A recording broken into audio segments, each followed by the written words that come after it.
Galera, agora nós vamos falar sobre os pronomes relativos, tá bom? Pronomes relativos, como eu falei, aparecem muito em provas de concurso.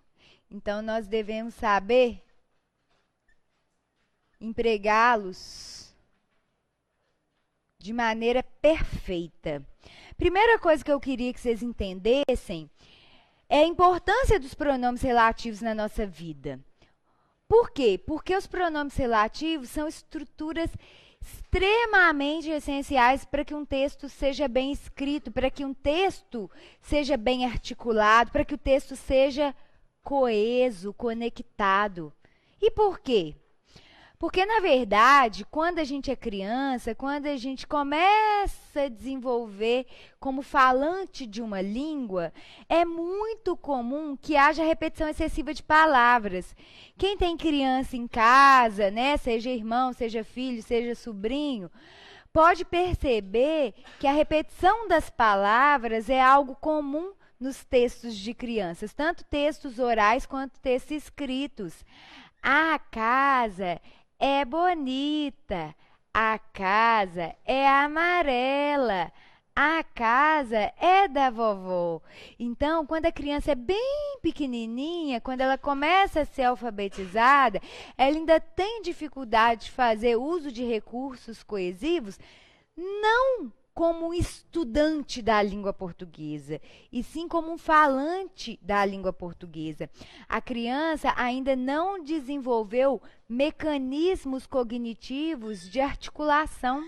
Então, por isso que é muito comum que os textos orais e escritos apareçam com muitas repetições. Nós, adultos, já conseguimos, por instinto, fazer uso de alguns pronomes, principalmente desses pronomes utilizados para o quê? Para conectar informações. Então, quando a pessoa vira para mim e fala assim, ai, Cris, eu não sei nada de português, eu falo, mentira. O português, inicialmente, é a língua utilizada por nós como código para estabelecer comunicação. Se você está conseguindo falar comigo, você sabe português. O que talvez a gente não saiba é dar nome aos bois, é empregar a norma culta de forma perfeita. Não é verdade? Às vezes a gente sabe usar alguma coisa, mas a gente não sabe explicar por que a gente usa. Se você for pensar, você anda? Eu ando, você anda. Só que a gente não sabe quais são os músculos a serem ativados para que a gente consiga realizar essa ação. Então, a gente simplesmente anda. Assim como em português, a gente simplesmente fala. Mesmo aquela pessoa que nunca foi à escola, ela consegue se comunicar a partir desse código chamado língua portuguesa. Então, se a pessoa diz para mim, Cris, eu nem sei o que é pronome relativo, nunca usei na vida. Eu falo, mentira, porque a gente usa pronome relativo o tempo inteiro. Só que a gente usa dessa forma instintiva, sem perceber. Do mesmo jeito que a gente anda, a gente emprega pronome relativo. Agora, vocês vão ter ciência, né, de onde essas palavras são retiradas, para que a gente perceba deixa eu reformular. Agora vocês vão perceber como que esses pronomes relativos aparecem dentro de nossos textos e por que que eles são cobrados em prova, né? Provavelmente vocês vão perceber que esse assunto é muito cobrado em prova porque a gente costuma usar muito o pronome relativo, mas em desacordo com a norma culta. Então vamos supor que eu dissesse assim, ó, aquele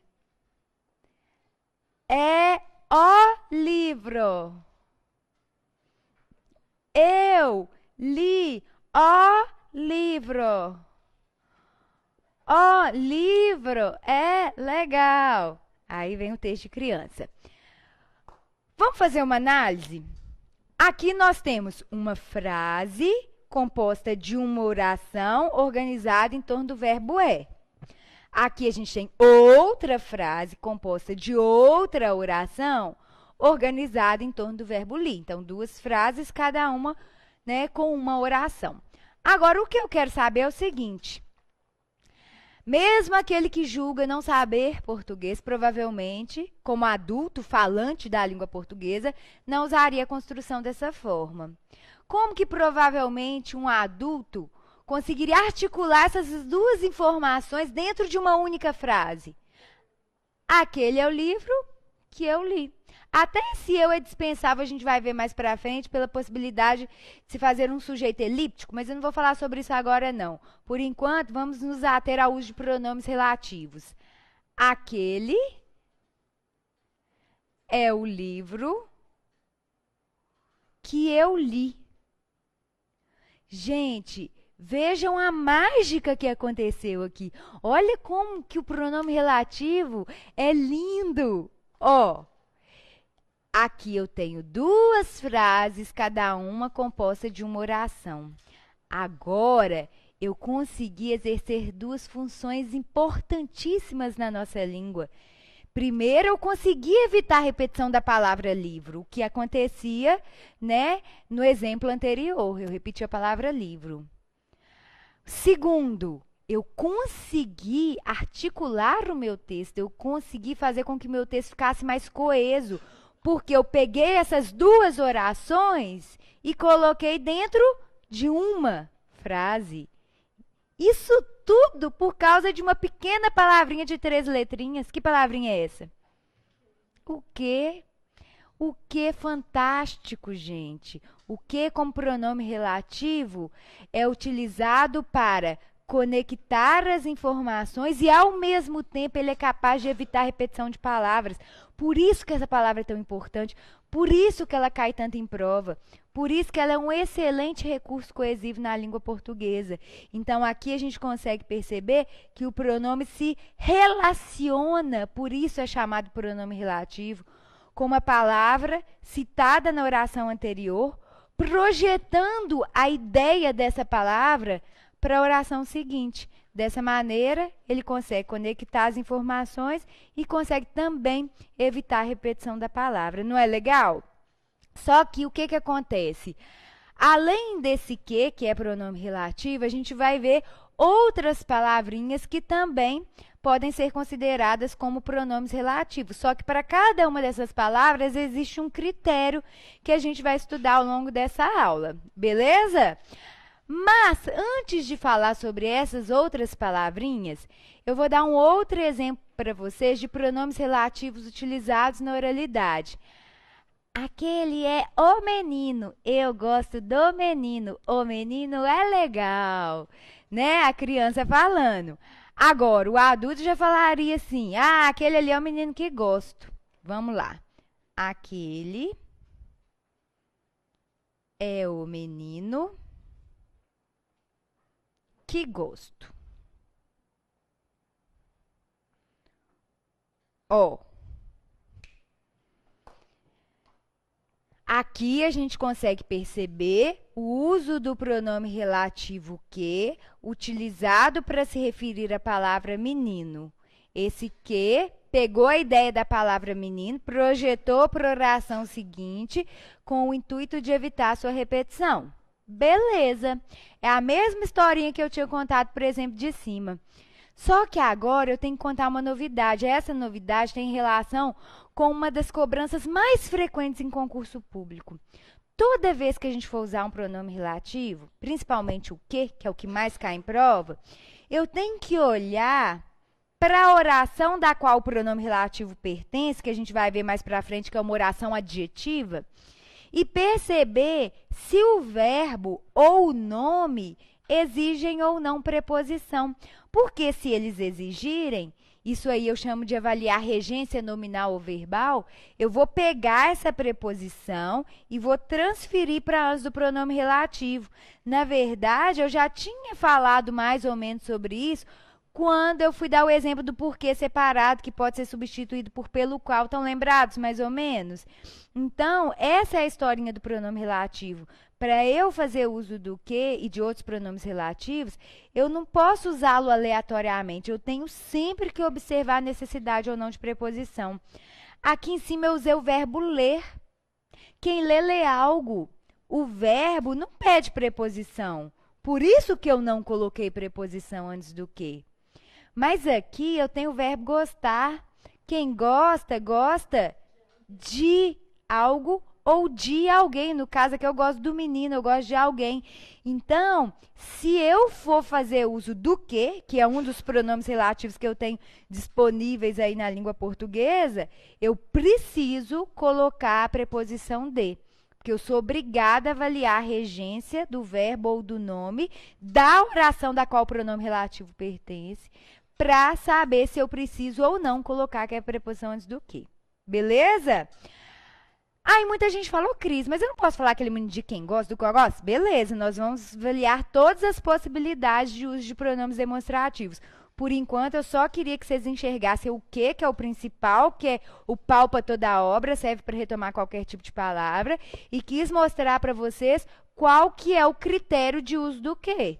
Avaliar a regência do verbo ou do nome que pertence à mesma oração do que. Até aqui tudo bem? Então, bola para frente. Para falar de pronomes relativos de maneira ainda mais detalhada, porque isso aqui foi a introdução, eu vou mostrar para vocês que eles podem ser divididos em grupo dos invariáveis e dos variáveis.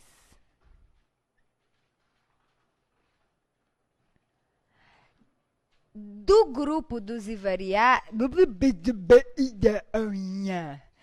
No grupo dos invariáveis, eu tenho o que, o quem e o onde. No grupo dos variáveis, eu tenho o qual, o quanto e o famoso cujo. Por que eu dividi em grupo dos variáveis e invariáveis? Só mesmo por organização. Porque o pronome relativo invariável, ele não vai nem para o feminino nem para o plural. Que, quem e onde. Já os pronomes relativos variáveis podem ir para o feminino ou para o plural. São variáveis em relação ao gênero e ao número. Afinal de contas, existe o qual, a qual, os quais, as quais. Existe quanto, quanta, quantos, quantas. Existe cujo, cuja, cujos e cujas, né? Então, esses do lado de cá podem ser variados, flexionados em relação ao gênero e ao número. Beleza? Galera, só tomem cuidado com uma coisinha. Presta atenção. O pronome relativo não é o qual sozinho, não, tá? Esse o aqui faz parte do pronome relativo. Tá bom? Não se esqueçam de que esse o faz parte da expressão. Qual sozinho não é pronome relativo, não.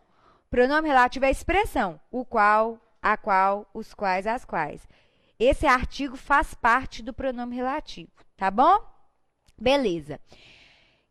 Vou falar sobre o uso do quem. O quem é um pronome relativo que pode funcionar muito bem na língua portuguesa.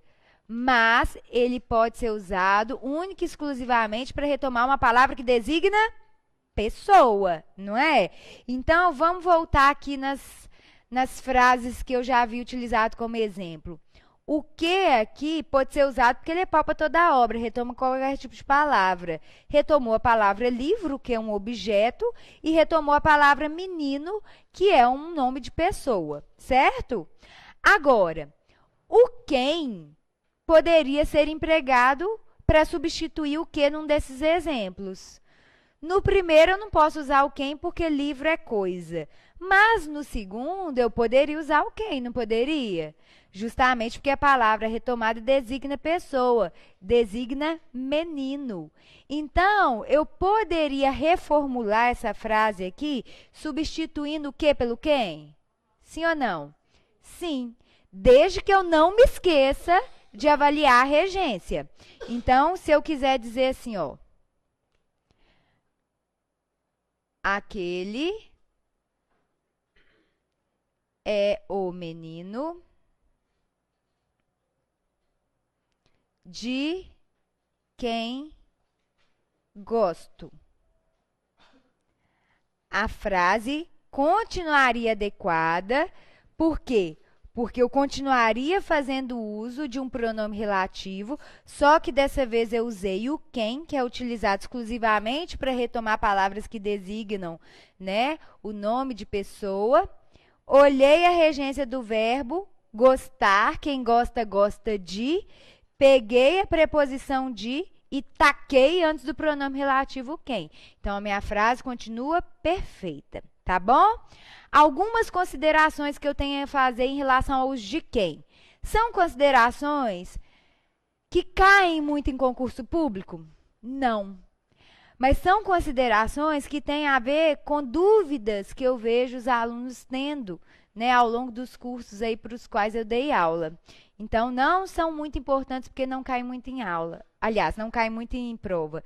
Mas é bom sempre falar sobre aquelas coisas que podem ser uma pedra no nosso sapato sem necessidade, porque aí vocês já tiram isso da vida de vocês e podem focar naquilo que cai mais. Primeiro, alguns materiais, eu já vi algumas apostilas dizendo que esse quem aqui só pode aparecer preposicionado. Olha, normalmente ele aparece preposicionado, mas eu não posso generalizar, porque existem provérbios em que o quem aparece retomando uma coisa dentro dele próprio. Como assim? Quem com ferro fere, com ferro será ferido. Quando eu falo quem com ferro fere, com ferro será ferido. A minha intenção é dizer aquele que com ferro fere. É como se dentro desse quem tivesse o aquele que. É como se o pronome relativo fosse referente a ele mesmo. Entenderam? Então, isso aí não costuma cair em prova. Mas é só para provar para vocês que é possível sim o quem aparecer sem preposição. Mas, normalmente, ele aparece preposicionado, como a gente viu ali. Aí, vamos supor que vocês me perguntem assim, ô Cris, mas se no meio da frase aparecer o quem e o verbo não tiver pedido preposição, eu posso enfiar a preposição lá assim mesmo? Pode. Isso é o que a gente chama de objeto direto preposicionado. O que é um objeto direto preposicionado? É quando o verbo não pediu preposição, mas mesmo assim você vai lá e coloca. Por exemplo, aquela é a aluna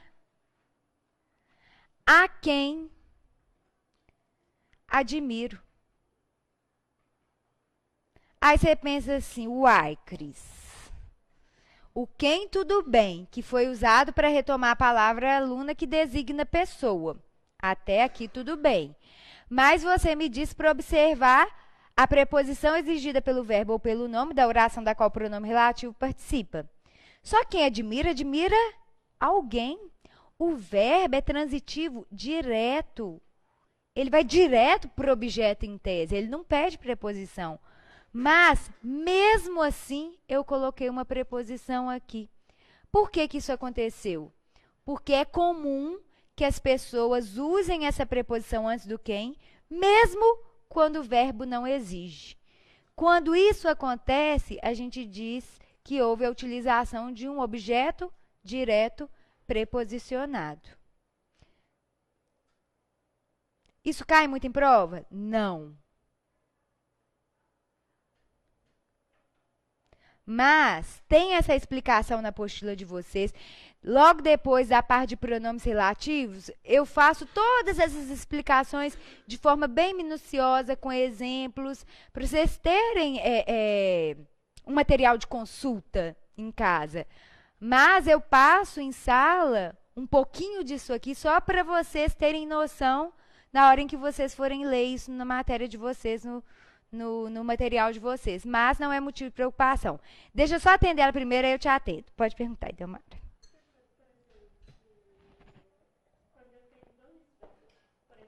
Uhum.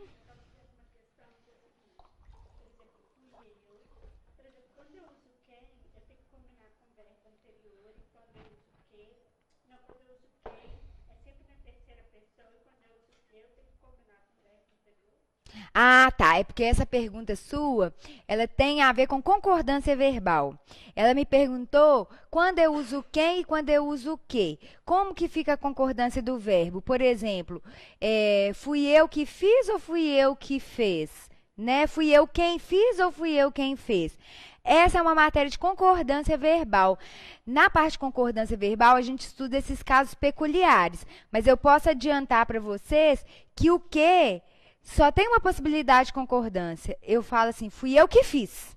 Eu concordo com o eu. O fiz na primeira pessoa de singular para concordar com o eu que apareceu anteriormente.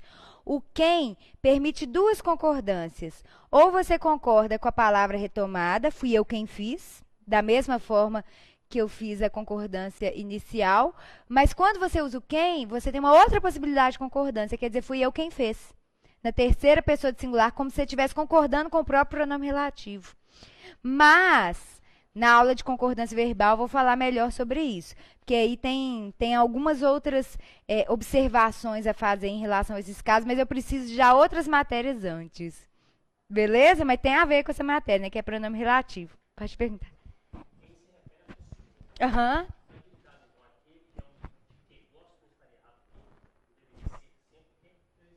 Ah, ótimo. Quem também ficou em dúvida? Ah, ótimo. O que eles me perguntaram aqui, gente? O quem é utilizado exclusivamente para pessoa. Então, nesse exemplo de cima, aquele é o menino de que gosto, eu não seria obrigada a usar o quem? Não. O que é o coringão dos pronomes relativos. O que pode ser usado para retomar nome de coisa, nome de pessoa, nome de lugar, nome relativo a tempo. O que é o pau para toda obra. O quem é que é exclusivo de nome de pessoas. O que não. O que pode ser usado em qualquer circunstância. É tipo, a recíproca não é verdadeira.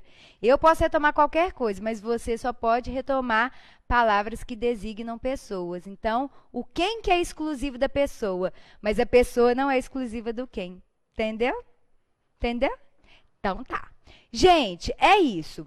Falei do tal objeto direto preposicionado, que pode acontecer antes do quem, mesmo quando o verbo não pede preposição, mas não é um assunto super importante. Vou falar agora sobre o uso do onde. Prestem bastante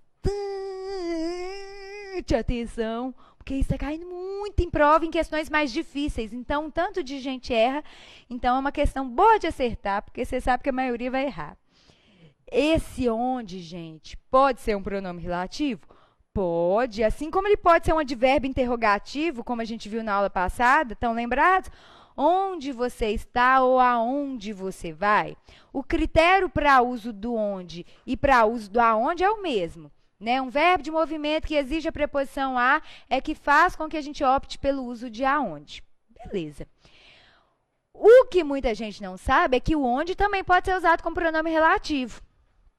Só que existe uma exclusividade em relação àquilo que é retomado pelo onde. O que palpa toda a obra? O quem só retoma nome de pessoas. E o onde, como o próprio nome sugere, apenas poderá retomar palavras que designem lugar, localização. Pode até ser uma localização virtual, tipo um site é um lugar virtual. Né? Já até caiu em prova, inclusive, isso aí é um assunto novo, que a gramática ainda não se adaptou, mas as organizadoras já têm cobrado. Mas a palavra anterior precisa designar espaço. Comecem a observar as entrevistas nas televisões, nos canais de comunicação. O povo usa onde para retomar qualquer coisa. Ah, aquele foi um momento onde nós encontramos muitas dificuldades. Uai, um momento onde nós encontramos dificuldades, mas momento não é lugar, por que você vai usar o onde para retomar momento? Ah, aquele foi um período onde as coisas se complicaram. Uai, um período onde as coisas se complicaram? O onde não pode retomar período não designa lugar. Então, todas as vezes que vocês perceberem que as organizadoras, todas as vezes que vocês perceberem que a organizadora optou pelo uso do onde como pronome relativo, um dos critérios de uso é que esse onde esteja retomando uma palavra que designe lugar. que eles têm feito em prova? Colocam uma frase como essa, que eu acabei de usar como exemplo, que eles usam em entrevistas, em que o onde retoma uma palavra que não significa lugar. Para o candidato perceber que aquilo ali está errado. Tá? Então, vamos imaginar. Aqui é galo, mentira. Aqui é a sala. Aqui é o curso. Não, pode ser a sala mesmo. A sala onde estudo.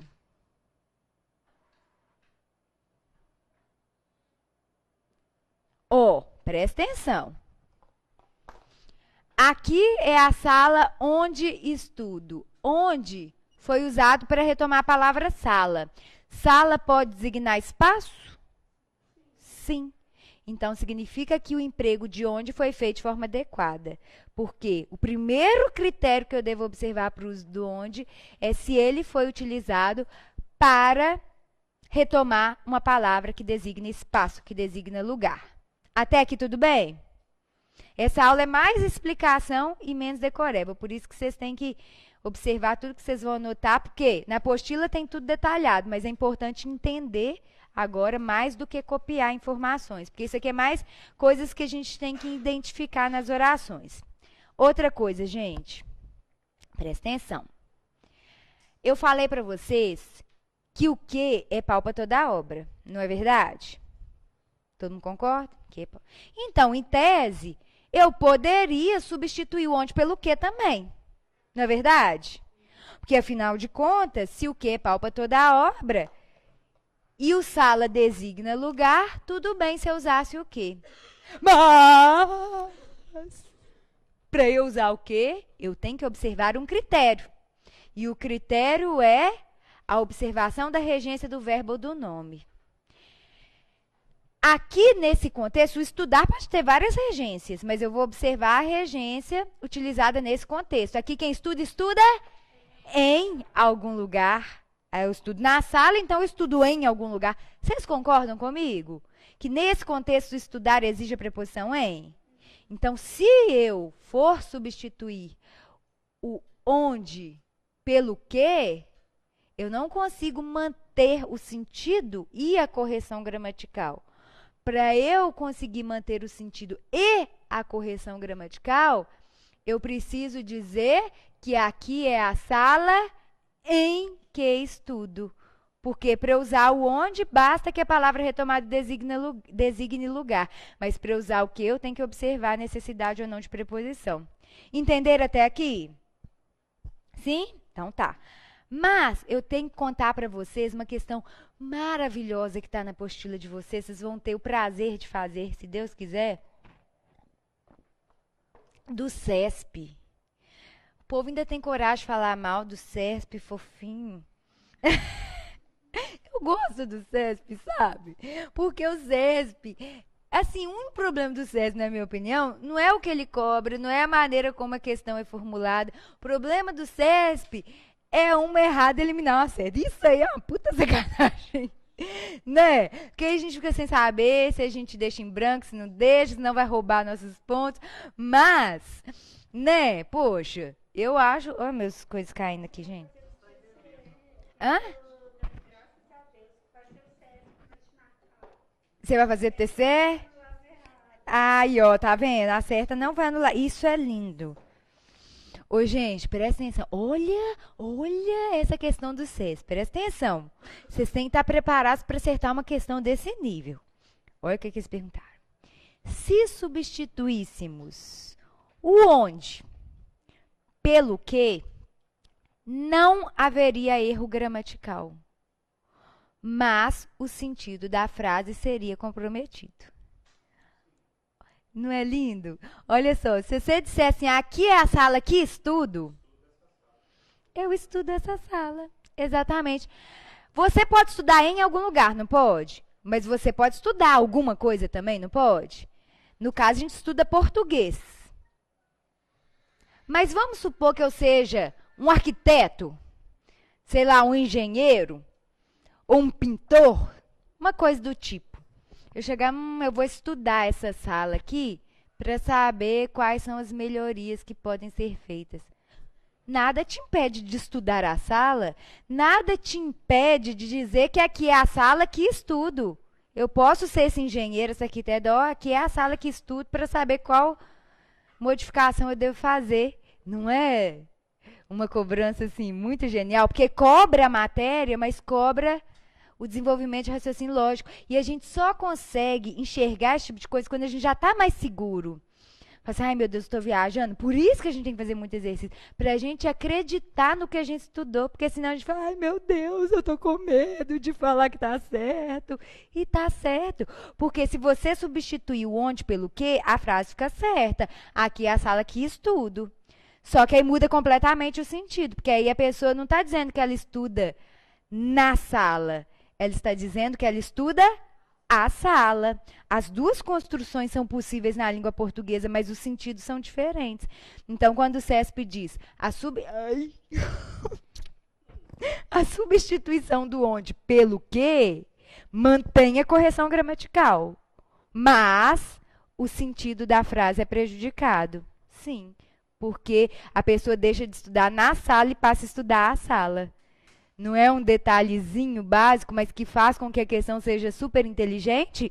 Então, fiquem atentos a isso aí. A chance de uma questão com nível de dificuldade alto desse cair numa prova qualquer, não é uma chance muito grande. Mas, como eu sempre falo, nós estamos aqui para que haja preparação para uma prova fácil, para uma prova difícil. A gente tem que imaginar tudo, né? O objetivo do curso de português para concurso é justamente esse, é a gente conseguir esmiuçar as matérias. Ô, gente, o que acontece aqui? Eu preciso também falar para vocês, aproveitar a oportunidade de falar para vocês sobre o próximo pronome relativo e tentar fazer uma conexão com esse último exemplo. Porque eu falei que o que palpa toda a obra, mas a gente tem que observar a necessidade de preposição. O quem só serve para retomar nomes que designam pessoas. A gente tem que observar a questão da preposição mesmo, do objeto direto preposicionado. Falei que o onde só pode ser usado para retomar palavras que designam espaço e que o onde equivale ao em que. Agora eu vou falar de o qual. O qual, como eu havia adiantado para vocês, não é um pronome relativo formado de uma palavra só. A expressão que é o pronome relativo. A primeira informação, o que equivale ao qual. O que é pau para toda a obra e o qual também é pau para toda a obra. A diferença entre eles é mais funcional. Porque, não, nem é funcional, os dois têm a mesma função. A diferença entre eles é comportamental. O que, ao retomar uma palavra qualquer, não precisa variar em relação ao gênero e ao número, porque ele é uma palavra invariável. Ao passo que o qual vai para o feminino ou vai para o plural, de acordo com a palavra retomada. O qual vira os quais, vira a qual e vira as quais. Então, um tem a mesma função que o outro. A diferença é o comportamento. Um não varia, o outro varia. Existem alguns gramáticos que falam que quando o verbo pedir uma preposição de 2 sílabas ou mais, nós somos obrigados a usar o qual e não o que. Só que isso é um gramático e outro que fala. Tá?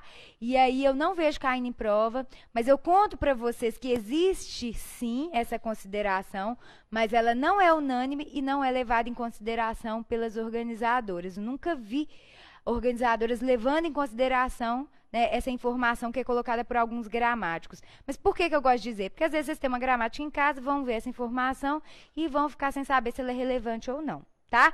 Então, o que e o qual servem para a mesma coisa. Retomar qualquer tipo de palavra, só que um varia, tô brincando, um varia e outro não. Então, o que eu vou fazer? Eu já vou pegar as frases que eu havia utilizado como exemplo para poder reformular, só que agora usando o qual. Vamos primeiro pegar essa aqui que já está de frente para o gol? Aqui é a sala onde estudo. Usei o onde porque a palavra retomada designa lugar. Aqui é a sala em que estudo. Fiz uso do que é pau para toda a obra, peguei a preposição exigida pelo verbo e taquei antes do pronome relativo que. Agora, eu vou usar o qual. Primeiro passo, eu vou olhar a palavra retomada. A palavra retomada é sala, está no feminino no singular. Então, vai virar o quê? a qual. Todo mundo concorda? Beleza. Então, vamos escrever aqui. Aqui é a sala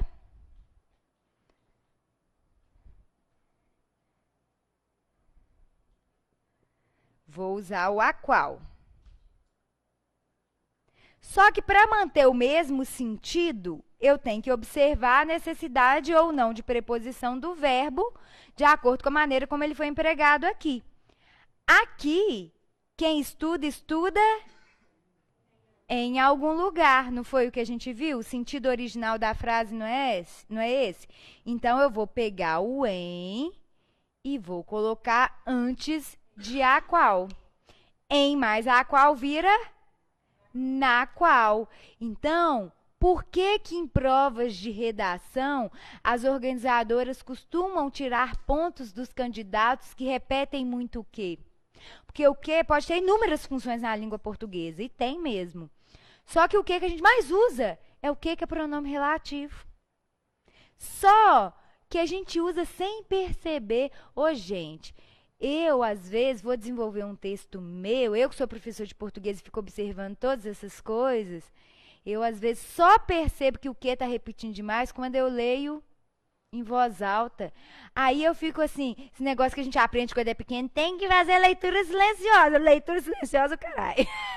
Eu leio do jeito que eu quiser. Porque, às vezes, quando a gente repete as palavras, quando a gente faz leitura silenciosa, a gente consegue observar esses erros gramaticais, esses erros de pontuação, enfim, erros mais técnicos. Mas esses erros de estilística, esses erros por repetição, às vezes só consegue perceber quando a gente está lendo, usando a voz. Então, tô nem aí. Se eu estiver na prova, eu falo baixinho assim mesmo. Falo. Então, é para mostrar para vocês o seguinte, às vezes a gente repete muito o que sem perceber, porque ele é instintivo, como eu falei. Quando a gente é pequenininho, a gente nem sabe que ele existe. Quando a gente descobre, mentira, porque esse é um mecanismo inconsciente, a gente passa a usar para tudo que é situação. Comecem a observar o tanto que a gente usa esse quê. E na prova eles tiram pontos por quê? Porque existem vários outros mecanismos que podem substituir o quê, desde que sejam observados os critérios para o uso de cada um. Então, vejam, eu posso dizer que aqui é a sala 1 de estudo, aqui é a sala em que estudo e aqui é a sala na qual estudo. Eu tenho essas 3 possibilidades de construções que são corretas e mantêm o mesmo sentido. Entenderam? Agora, o que que nós vamos fazer? Vamos pegar essa frase do menino e vamos também fazer a reformulação, substituindo o que pelo qual? Vamos lá. Aquele é o menino. Aí, ó, vocês já estão sabendo tudo. Primeiro, eu posso substituir o que pelo qual? Posso, porque o qual também é pau para toda a obra. Como o menino é palavra masculino singular, o qual vai ficar no masculino singular também. Não é isso? Então, tá. Agora, eu vou ver qual que é a preposição que o verbo pede. Quem gosta, gosta de. Vou pegar a preposição de, vou tacar antes de o qual. De, mas o qual vira do qual. Então, aqui eu tenho 3 construções possíveis. Eu posso dizer que aquele é o menino de que gosto, de quem gosto ou do qual gosto. Não, até cuspi, caiu no C? Caiu? Desculpa. Eu tô assim, aquele é o menino de que gosto, do qual gosto, e ela assim, ela tá fazendo assim pra mim. Aí eu tô assim, eu cuspi no C, ela continuou. Ai, ai. Nossa, eu fico pensando, quando eu era mais nova, eu fugia da primeira fila quando o professor cuspia. Aí eu vou e cuspo também. Que feio. É um cuspindo amor. Ô, gente, não é legal isso aqui? Então, ó, falamos do que, falamos do quem, falamos de o qual, vimos os critérios de uso de cada um dos pronomes relativos. Agora, eu vou falar para vocês sobre o cujo. Esse cujo aí é mais complicado do que as pessoas imaginam. Quando a pessoa quer falar difícil, ela usa cujo. Só que existem vários critérios para a gente fazer uso dessa palavrinha. E se vocês, por acaso, forem fazer provas da Fundação Carlos Chagas, FCC, provas de tribunais em geral, né? TRT, TRF, e, enfim, existem inúmeras provas de tribunais que são organizadas pelo FCC. É claro que a FCC também organiza outras provas além das de tribunais, mas os tribunais são os fortes, né? Isso aqui é muito importante. Toda prova da Fundação Carlos Chagas. Pode ter certeza na sua vida, se você for fazer uma prova da Fundação Carlos Chagas, vai ter uma questão sobre esse assunto aqui. E o cujo normalmente entra no meio da história. As outras organizadoras não cobram tanto, não. Mas a FCC cobra pra caramba, então tem que saber. Beleza? Então, vou apagar aqui só para falar sobre o cujo.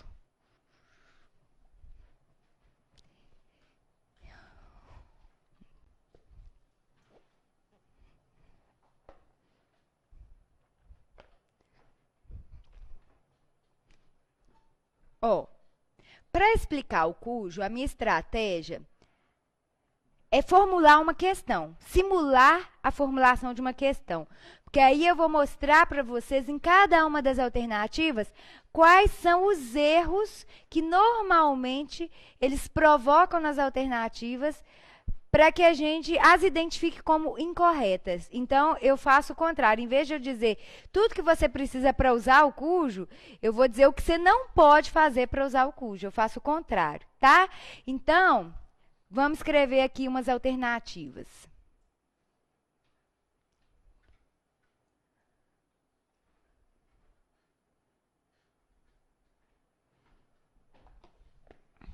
Vou ficar mais caladinha agora, só para eu concentrar aqui.